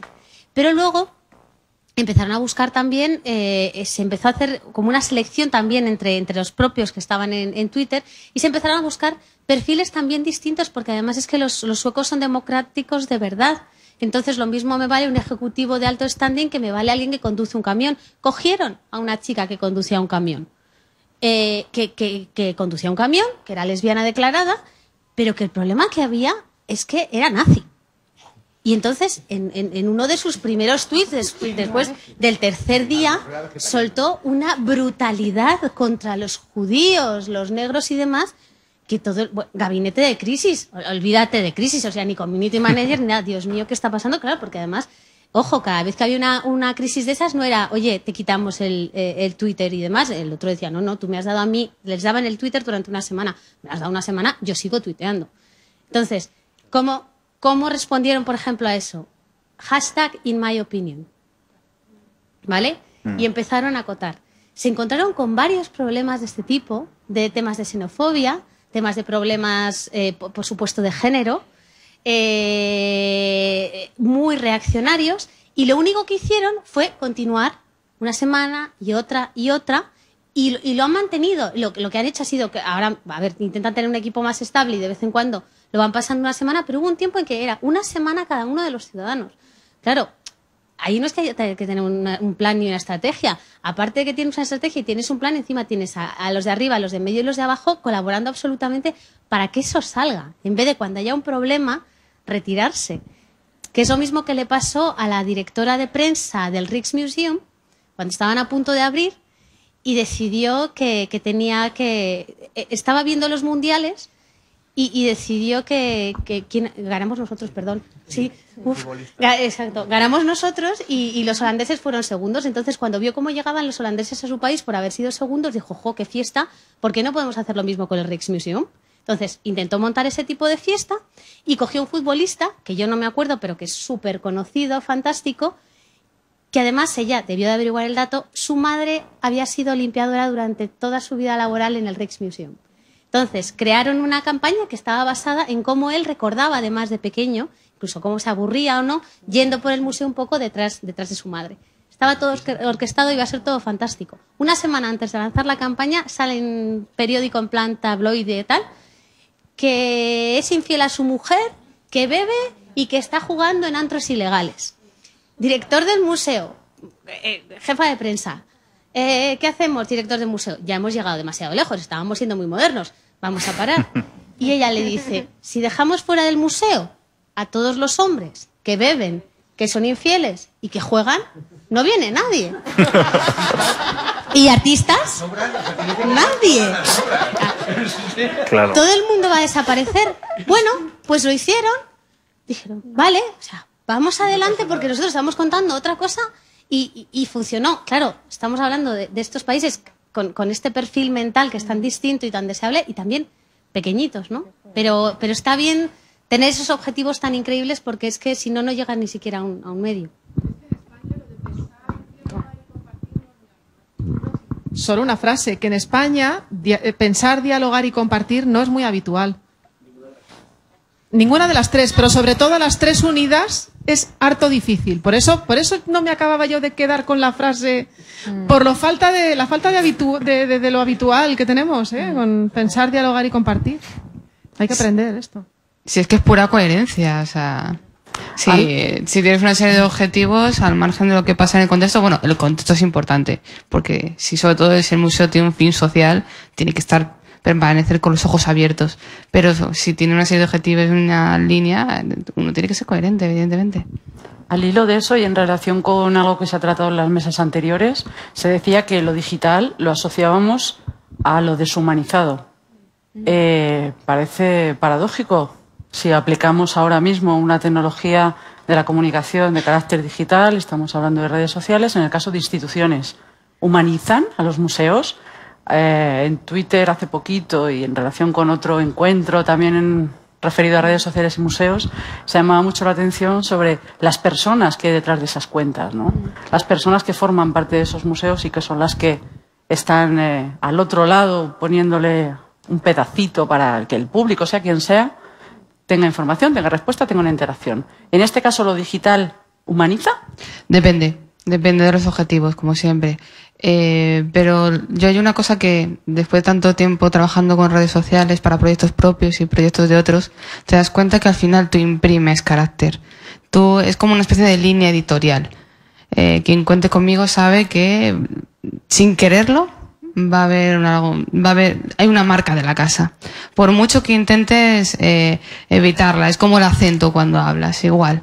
Entonces, ¿que lo humanizan? Sí, salvo que te propongan lo contrario. Es que yo creo que en muchos casos el museo, la institución en general, igual que la gran empresa, igual que cualquier perfil en realidad en las redes sociales, tú decides el discurso que quieres tener. Es más, tú decides si quieres tener un discurso o no. Porque todos conocemos gente que lo único que hace en las redes sociales es retuitear, es decir, repetir, hacer de altavoz de lo que otros están comentando. A mí es una cosa que me toca muchísimo las narices, pero hay mucha gente que lo único que hace es citar. ¿Verdad? ¿Que lo hemos comentado alguna vez? Citar. Hombre, cuando cogieron lo de los catálogos, que puso los catálogos en internet, no sé cuántos catálogos, ¿quién fue? Juan March. Juan March. Y tío, todos. El Juan Mas pone el catálogo. Juan Mas. Y toda tu timeline, Juan Mas. Y ya lo puse en mi timeline. Oye, que ya me he enterado de que Juan Mas ha puesto los catálogos. Dejar de retuitear. Dime otra cosa, ¿no? Claro. Pero por eso yo decía antes, no es simplemente explicar lo que está pasando, sino explicarlo como tú quieres explicarlo. Y eso es crear un discurso. Es tener un discurso y comunicarlo. Que los museos deciden tener un discurso y comunicar ese discurso mediante las redes sociales, mediante la tecnología, a través de su web, igual que a través de un catálogo, caramba. En los catálogos de las exposiciones, los textos de los catálogos está previsto quién los va a escribir y cuál es el discurso que va a darle a ese texto. Pues exactamente igual en cualquier campaña de comunicación, mediante cualquier medio, sean las redes sociales o sea el teléfono. Que tú puedes llamar por teléfono al museo y hacer cualquier pregunta y la persona que está al otro lado del teléfono está obligada a contestarte y a contestarte con algo productivo, a no a decirte la frase que yo odio más del mundo entero, que es no tengo ni idea. Es que está usted obligado a tener idea, por lo menos a tener alguna idea y a comunicarla, ¿no? Y sin embargo, a través de las redes sociales nos encontramos con que hay mucha gente que no tiene discurso, que no tiene ningún discurso. En cambio te encuentras con cuentas de Twitter que tienen una personalidad muy fuerte, como hace poco fue el caso de MediaMarkt, ¿no? Que de repente tiene unos tweets que responde a la gente sobre cuestiones y dudas que son súper divertidos, que de repente habla de promociones y cita pues diferentes grupos de música, que también pasó un poco con el de policía, que también hay diferentes cuentas que imprimen un carácter y eso también es la marca de la casa. Para mí es inevitable que tengan un carácter desde el punto de vista que lo gestiona gente. O sea, no lo responde una máquina o el Twitter, entonces siempre va a tener una personalidad detrás. El caso, claro, por ejemplo, de cosas como gestión cultural en el caso de Nuria, cuando ya luego conoces a Nuria, enseguida compruebas los paralelismos entre su perfil, entre ella, tan maravillosos y encantadores. Después cuando también desvirtualizas a mucha gente de la que aquí estamos ahora mismo. Entonces eso es inevitable, a mi entender. Quizás sea... y te llevas desilusiones, como decía Alejandra, ¿no? Mira tú por dónde. A lo mejor es que estamos haciendo, no sé, es quizás sea una pregunta capciosa, sé que lo es. No estamos haciendo el camino inverso. Nos estamos preguntando desde el otro lado, estamos diciendo, ¿se imprime un carácter a la comunicación que hacemos en redes sociales? Claro, las instituciones tienen una identidad, como las personas tenemos una personalidad. Las redes sociales no dejan de ser un canal más dentro de toda la comunicación. La estrategia de redes sociales debería ser coherente con la estrategia de prensa tradicional, debería ser coherente con la atención al usuario, debería ser coherente con atención a otros grupos de interés o públicos objetivos como otras instituciones, administraciones, quien quiera que sea. Si el departamento es muy grande, integrará prensa, integrará redes sociales, integrará, cuando no habrá un hombre orquesta, mujer orquesta o quien quiera que sea, que si tiene muchísima suerte dará con un gestor maravilloso, que me consta que los hay, que entenderá muy bien la función de la comunicación y engranará perfectamente como una herramienta de gestión que se desarrolla a través de múltiples canales. Quizás porque todo ese camino no se ha hecho en algunas organizaciones, lo estamos planteando a la inversa. Se han metido en redes sociales y ahora dices, había que tener una identidad organizacional. El logo era más que el logo. Vaya, sí. Resulta que el color rojo transmitía un valor y no lo teníamos y no lo vivíamos y no lo plasmamos en nuestros mensajes. Resulta que el tipo que está detrás de las redes no es el que lleva la comunicación en otros canales, no es el que le permite el gestor tomar decisiones, no es el que tiene la capacidad de desarrollar esa herramienta de gestión. Era una pregunta capciosa. Yo estoy totalmente de acuerdo con lo que comentas, pero no sé si es bueno o malo, pero es una realidad. Es igual que lo del tema de el Día del Padre, el Día de la Madre. Tú quieres a tu padre y a tu madre todos los días, evidentemente, pero bueno, es una excusa para empezar a lo mejor cambiar las cosas. Pues pasa un poco el tema de la creación de marca, todo este tipo de cosas que se están empezando a hablar ahora por culpa de las redes sociales, pues bueno. Pues si es ahora, pues bienvenido. Y si es por eso, pues bienvenido sea, ¿no? Y empecemos a trabajar. Yo creo que, el extremo fuera del ámbito cultural, pero como creo que todo esto va en cadena, ¿no? Porque hablar de la personalidad de las instituciones o de cualquier cosa es una cosa que se empezó a hablar en un momento dado cuando apareció el famoso branding Y durante años tener una personalidad, salvo en determinadas instituciones y marcas, bastaba con ver cómo de grande iba a ser tu logo al lado del logo de otra persona. Entonces, ahora mismo, por ejemplo, hay un anuncio que a mí me ha dejado flipadísima, que creo que es de leche asturiana, que para vender leche hacen un viaje que no es como el anuncio de Coca-Cola de hace 2 temporadas maravilloso en el que veías a un abuelito que iba a ver nacer a su nieto, que Coca-Cola en esto es maravillosa. No, para vender leche asturiana de repente resulta que nos hacen hacer un viaje en el cual me están contando que la leche me va a acompañar toda mi vida porque quiere ser mi compañera de viaje.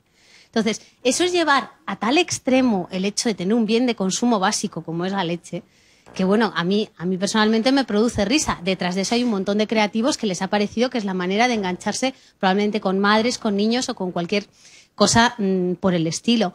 No creo que sea fácil definir la personalidad de una institución y creo que tiene mucho que ver con la visión de los líderes, y no digo de los jefes dentro de esas instituciones, con líderes carismáticos. O sea, por ejemplo, el MoMA es una institución que tiene una personalidad muy marcada porque es que siempre ha tenido unos líderes que han marcado, desde las 3 señoras que se juntaron la primera vez a tomarse el té y a decir que había que hacer un museo que fuera un poquito más moderno que el Metropolitan.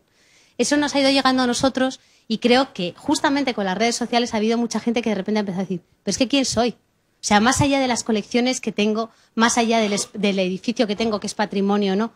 ¿Quién soy? Entonces se ha empezado a trabajar en esa idea de quién soy, se ha empezado a hablar de la personalidad de la institución y que además esa personalidad la tiene que sentir todo el mundo. Desde el señor que recibe y da los buenos días en la sala, porque es interesante que ese señor sepa qué obras está enseñando en la sala en vez de que sea ajeno a ello, hasta por supuesto el community manager, hasta el último que está trabajando la digitalización de fondos, por así decir. A nosotros, a Fundación Mapfre le pasó una cosa muy, muy interesante hace muy poco, porque yo creo que fue una culminación de un proceso de mucho tiempo. En enero de 2012 empezamos a hacer visitas guiadas para prescriptores de opinión. A la primera visita vinieron 2, Pimienta Sánchez y Laura Cano. La gente no podía, la gente tal, nosotros nos lanzamos, mandamos emails personales y además a todo el mundo le debió sorprender, no había nadie que lo estuviera haciendo. Gracias a Dios, hoy en día podemos decir que hay muchos, ¿no? Hace un mes más o menos se presentó la programación para 2014 y se hizo un desayuno. Cuando digo un desayuno, era un desayuno, mesa alargada de juntas, sentados, en las que estaba el director general, Pablo Jiménez Burillo, estaba el presidente Alberto Manzano, periodistas tradicionales, y nos avisaron a Web y Redes que si queríamos invitar a algunos de los prescriptores de opinión. Y entonces fueron 4 prescriptores de opinión de los nuestros. Fue Nuria, estuvo Nicola Mariani, fue Semiramis González, fueron 3. Y fue maravilloso. Primero, porque ya la institución entera estaba cambiando. O sea, los grandes jefes sabían que estaban allí y además eran muy conscientes de lo que iban a hacer. 1. Segundo, todo estaba normalizado. No había departamentos estancos. Estaban mezclados los periodistas tradicionales con lo que eran los prescriptores de opinión nuevos. Y luego, además, por parte del Departamento de Comunicación de Prensa, estaban encantados de ver cómo se miraba la gente entre ellos. Los prescriptores no se dieron cuenta cómo variaba el comportamiento de un periodista tradicional que tenía su bolígrafo y su papel y cómo nuestros prescriptores de opinión estaban haciendo fotos al dossier, tuiteando directamente ya los renders de cómo iba a ser la sede de Recoletos de fotografía, haciendo fotografías a los propios integrantes de la mesa y pegados a los móviles. Y en ese momento fue como decir, ahí hay un pequeño paso que está dado, porque es otra vez esa integración online-offline que es que simplemente es coherente. O sea, hay que intentarlo, O sea, difícil, fácil, demás. Y en medio de intentar eso, intentar saber quién eres, intentar que todo el mundo de dentro sienta lo mismo, ver qué siente el espectador, pues más o menos es como ese proceso de formarnos todos al mismo tiempo, intentando meter la pata lo mínimo posible. Y te digo yo que hay una cosa que a lo mejor, bueno, muchos de vosotros a lo mejor lo habéis vivido, pero no sé si sois todos conscientes. Yo, veo arte en todas partes, la comunidad, sobre todo en Facebook, que gestiono es muy amplia, variada. De hecho, la ciudad que más seguidores tiene es México DF. Entonces surgen mogollón de tensiones y a veces que no vienen a cuento, pero bueno. Entonces, hablar de una institución, o como por ejemplo también sucede con Banco Santander, pero realmente voy a hablar de Fundación Banco Santander, de las colecciones de arte. Eso es complicado. O sea, es que te puedes generar un montón de problemas por gente que no entiende que realmente estás hablando de gente que está apostando por la cultura y que son de la poca gente que todavía tiene recursos y tiene la responsabilidad y la asume de seguir invirtiendo en cultura para que otros puedan acceder a ella. Y entonces es complicado porque es que es tan difícil es de hacer comprender un mensaje en el que crees y que realmente te lo juegas todos los días. Bueno, va terminando ya la mesa de trabajo y la mesa de debate y queríamos hablar de un tema o sacar un tema por lo menos a colación que tiene que ver también con las redes sociales y de manera directa con muchas de las cosas que se han hablado a lo largo de las mesas, que es la educación. Ha habido 4 ponencias a lo largo de Arte y un Café, de todas las ponencias virtuales que hablaban directamente de la educación. Y bueno, queríamos preguntaros aquí que hay gestores, que hay artistas, cómo podemos aprovechar el potencial de los nativos digitales, de los que se ha hablado, por parte de departamentos didácticos, utilizando artistas y educadores las mismas herramientas de creación y difusión para precisamente muchas de las cosas de las que estábamos aquí y desde ya empezar a cambiarlas, ¿no? Porque los niños que pasan las pantallas con el dedo en los iPad son los que tienen que generar esa conciencia crítica para cambiar las cosas, ¿no? Y para intentar integrar el arte digital y el arte en digital también, ¿no? Entonces, a ver, con las herramientas que hemos utilizado, de las que se ha hablado, desde realidad aumentada, códigos QR, modelado en 3D, las redes sociales mismas, bueno, ¿qué opinión os genera eso? ¿Qué os parece de cara a un futuro, ¿no? Es fácil integrar, por ejemplo, proyectos educativos en el uso, en la gestión de redes sociales que se hace habitualmente en las instituciones. Vemos que hay estrategias en algunas instituciones de distinguir completamente este objetivo del resto de objetivos comunicativos. Se crean incluso otros perfiles para darles una autonomía. Quizás los gestores de esos perfiles en redes sociales que las desarrollan para proyectos educativos no sean los mismos que los comunicadores generalistas o... ¿Es adecuado? ¿No es la manera? Muy breve, 2 palabras, solo. Mi experiencia, que no, no se refiere tanto a los nativos digitales, pero deberían estar más puestos que yo, por lo menos porque son más jóvenes, que son mis alumnos artistas del último curso de grado de Bellas Artes.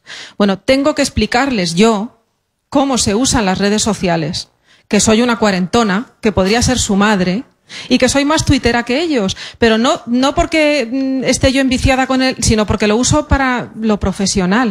O sea, mis perfiles en las redes sociales, tanto en Twitter como en Facebook, como por supuesto en LinkedIn, todas estas, son exclusivamente profesionales. Entonces, yo intento que entren por el aro y que vean el potencial de las redes sociales para lo profesional, es decir, como artistas. Que se hagan perfiles profesionales, que sigan aquellas personas, instituciones, comisarios, críticos, artistas, de todo, de los que pueden recibir información válida para su propia carrera, para la autogestión, para la comunicación de su propia carrera, y tengo que explicárselo yo, que puedo ser su madre. No digo más. Yo quería decir que curiosamente, los nativos digitales, o sea, yo también como docente, con chavales adolescentes, noto que ellos no saben distinguir, o sea, no hay perfiles profesionales, ellos no saben lo que es un perfil profesional al uso en cuanto a red. Es demasiado íntimo, súper personal, pero que roza lo más personal que te puedas imaginar, lo que te puede colocar un adolescente. Entonces, cuando un adolescente ve que hay fotos de alguien que conoce, que es un profesional o que es ya una persona adulta y tal, dice, oye, que estoy viendo tus fotos, a ver, ya te tengo pillado, te tengo localizado. Digo, bueno, si es que lo que hay ahí, yo quiero que se vea a nivel profesional, por el motivo que sea. Ellos no saben distinguir, curiosamente. Yo creo que se debería enseñar más y educar más en ese aspecto de qué es lo profesional, que está en una red, y qué es lo personal, que es privado. O sea, la privacidad de un chaval con una red social desaparece y no se da cuenta de los peligros que puede haber ahí, ¿no? Eso es curioso. 2 cositas que quería comentar. Marta, no te preocupes. Es así. O sea, es decir, a ver, por el hecho de que hayan nacido ayer, entre comillas, no significa que sean nativos digitales. O sea, eso ya va más en la sangre, en la cabeza o donde quieras. A ver, los jóvenes no vienen con conexión USB. No. O sea, saben utilizar lo que saben utilizar y ya está. Entonces, porque yo lo he vivido con los proyectos de innovación y mejora de la calidad docente. Saben utilizar pues el 20, el Messenger en su momento y listo. Cuando les pones a hacer algo un poquitín más complejo o más profesional, se pierden porque no lo utilizan habitualmente. Pero pasa con los pequeños y con los mayores. Y luego en relación a lo que comentaba Santiago, y que se lo estaba comentando antes en Petit Comité a Vallejo, es que claro, a la hora de integrar una acción educativa en redes sociales tenemos el problema de que muchas no son para menores. Entonces realmente a quien nos tenemos que dirigir son a los mediadores, a los padres, educadores, etcétera, etcétera, como pasa con Educatizen. Tú miras Educatizen no es un sitio web para niños, para los padres y para los profesores. Que luego tienen juegos y tal, que lo pueden utilizar niños, sí, pero ¿quién le tiene que acercar al ordenador? Pues el padre o el educador. Igual pasa con las apps. Con las apps a lo mejor la frontera no está tan definida, pero en el caso de, por ejemplo, el sitio web sí.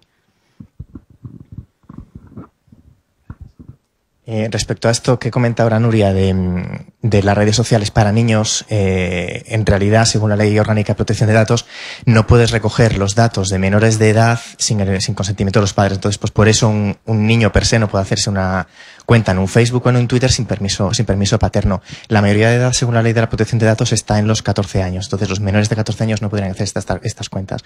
Volviendo un poco al tema de los nativos digitales, personalmente yo odio el tema nativo digital. ¿Qué es un nativo digital? Un nativo digital no es nada. Un niño es una persona con potencial de aprendizaje, independientemente de que sea online, de que sea offline. Nosotros, en nuestros momentos, cuando éramos niños allá por el Pleistoceno superior, no teníamos obviamente ciertas herramientas como puede ser ahora. Yo no aprendí con un iPad porque de aquella era una tecnología que no existía, pero el potencial de aprendizaje es el mismo. Los niños en edades tempranas siempre aprenden por imitación y por juego. ¿Por qué un niño de 3 años ahora sabe pasar páginas de una revista digital en el iPad? Porque ve a los padres, no porque él per se tenga una intuición de que los nacidos a partir del año 2003 pasen páginas mágicamente. No existen los nativos digitales. Gracias. No existen los nativos digitales, no somos nativos digitales. Ahí está. Es que ahí está. El niño. Se llega a decir que lo llevan en el ADN. Mentira cochina. Mentira. Claro, el ADN no ha cambiado, hacen falta muchos más milenios de evolución para que se meta en el ADN cómo pasar una página en un iPad. O sea, es decir, no es un término que no nos gusta nada. El aprendizaje es el que es, el potencial es increíblemente grande, el potencial de aprendizaje de los alumnos, de los niños. Entonces, volviendo un poco al tema, para no emocionarme un poco con el discurso profesional. No somos nativos digitales, podemos aprender independientemente de cuál sea el método. Si es verdad que existen procedimientos para pues se me ocurre, por ejemplo, un Ibericrea o una serie de redes sociales. Por ejemplo, también están las pantallas interactivas Smart, que hacen una serie de proyectos para que los profesores compartan contenidos creados para estas plataformas. Entonces, sí se comparte educación en redes sociales, en Internet, pero que es un camino más, porque el potencial de aprendizaje es humano, no es tecnológico. Simplemente para añadir, me parecería más interesante que un niño, en vez de saber pasar una página en un iPad, supiese programar una aplicación. Ya está. Que eso es lo importante al final. Sí, en ese sentido. De hecho, perdona, existe un proyecto de un chico adolescente que ha dado un montón de conferencias, que él mismo ha creado una aplicación que se llama You Are Late. Entonces es un caso de un adolescente que puede ser creativo, emprendedor y que va más allá independientemente de cómo haya aprendido. Sí, en ese sentido, lo que hablabas que lo realmente maravilloso sería saber que un aborigen digital supiese programar, porque sí. La cuestión está en la educación dentro de entornos culturales, el papel del mediador como canalizador de contenidos a través de tecnología y con una estrategia en la cabeza. Y respecto al ejemplo de ese superdotado que ha desarrollado la aplicación para saber programar, por una parte está muy bien porque es un ejemplo de que puedes hacer. Es que me siento un poco Julio Iglesias, así que lo siento. Que está muy bien porque es un ejemplo como de superación, de motivación, pero también tiene un discurso muy pérfido que es desmantelar la estructura de educación instaurada, con lo cual por el camino erradica el derecho a la educación, que son cuestiones, hay que transformar los entornos educativos, pero sin eliminar los sistemas que garantizan el acceso a la educación universal, que también una cuestión no baladí, pero que muchas veces se nos olvida en estas cuestiones.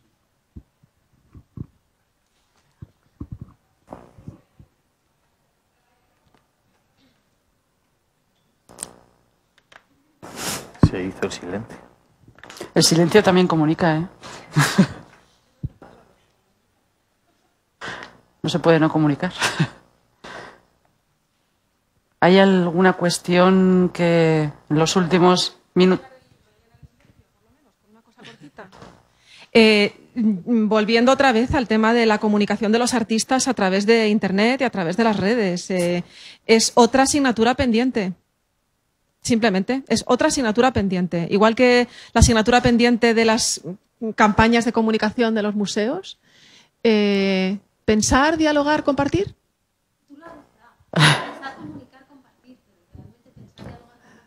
Bueno, pensar, dialogar, comunicar, compartir. Bueno. Eso mismo. Es eso, es crear estrategias, es enseñar a la gente a crear estrategias, es aprender nosotros a crear porque yo aprendo todos los días cosas nuevas de las redes sociales, yo estoy aprendiendo todos los días de la gente que sabe, es decir, de vosotros.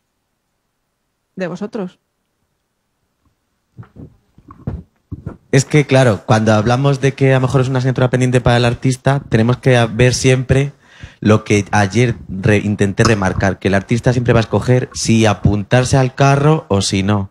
Paul Graham dijo que él pasaba de Instagram en la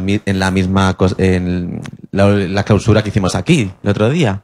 Entonces, habrá artistas que lo vean conveniente y otros que no. Y ya está, tampoco se les puede... No es más válido uno por tener el Twitter, que está pasando eso ahora, que parece que se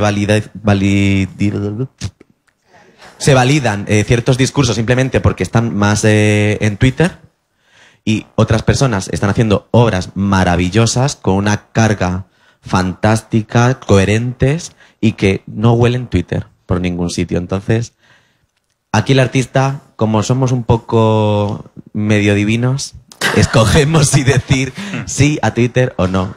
Y no hay que criticar tampoco demasiado. El que esté, hay que aprovecharse, eso sí. Y el que no esté, pues bueno.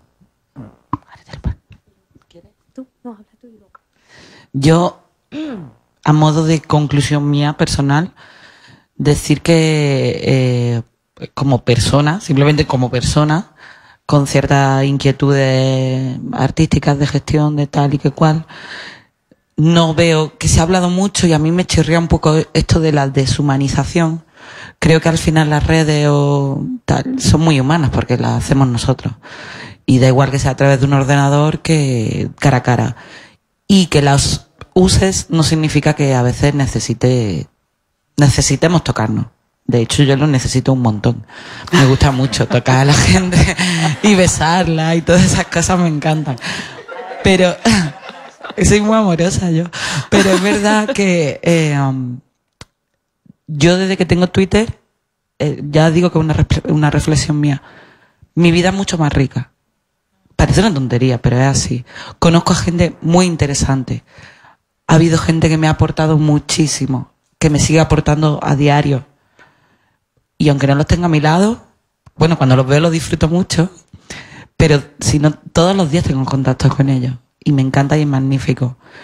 Y también es potencial a la hora de dar tu cara más profesional, quiero decir. O sea, no solamente en lo humano, sino también en lo profesional. Y una vez hablando con Marta me lo decía, es que tú a través de Twitter no solo das una imagen profesional o personal, sino que das una imagen personal profesional. Quiero decir, yo sé con los profesionales con los que voy a poder trabajar y con los que no. Entonces, no sé, creo que lejos de pensar en la deshumanización, creo que hay que hacer un uso lo más coherente posible con los objetivos que tú quieres conseguir y aprender del error, que todo el mundo nos equivocamos y a veces mucho y no pasa nada, pues humanos somos, yo qué sé. Bueno, ya va tocando el momento de la despedida. Cuéntame, Paula. Es que va como artista, entonces como me paso toda la tarde como Fundación Mafre, me gustaría decir algo. No, como cuéntame, Pau por Pacazul. fin.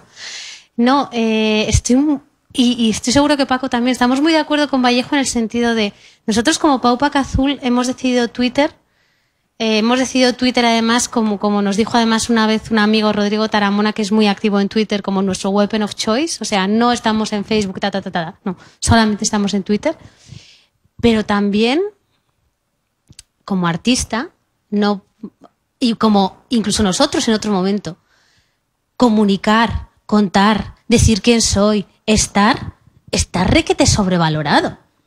O sea, estamos en un momento de absoluta interacción, de efervescencia con juntarnos, con hablarnos, con dialogar y demás, que además creo que es estupendo y creo que tiene que ver con el mundo tan frío y tan terrible que hemos hecho fuera y que tenemos que darnos ese calor, pero también puede existir la opción vital o incluso temporal de repente decir, no estoy porque no quiero estar o porque no quiero dialogar por el esfuerzo que implica. O sea, todas las personas que aquí tienen una imagen online saben lo que implica estar online y lo que implica cuidarlo, y además es que más que deshumanizar, como realmente es muy humano, te creas vínculos.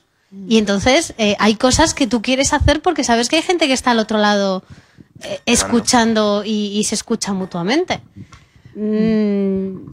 Bueno, hablando de los vínculos, pues toca ya el momento de cerrar.